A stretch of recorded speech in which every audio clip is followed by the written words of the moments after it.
three sort of big picture ideas here. So I think one is that we need to think in education about policies that are not fundamentally education policies that really have big impacts on students' K-12 experiences. So there's a group that, as a couple of examples here, there's a group that just released a report called A Roadmap to Reducing Child Poverty that looks at how we have 10 million students living below the poverty line. And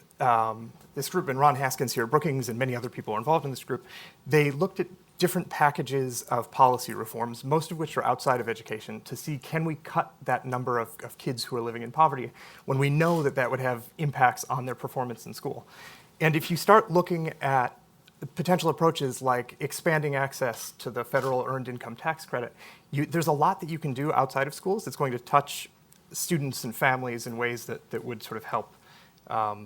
their opportunities in school. Another example on housing policy is we have persistent segregation in schools and we have problems of access to high-performing schools for disadvantaged communities. We have a Fair Housing Act. What the Fair Housing Act does not prevent is it doesn't prevent exclusionary zoning policies that will prevent apartments from being built and multifamily housing units in places that are expensive to live, where that is the only way that low-income and middle-income families could possibly access those communities.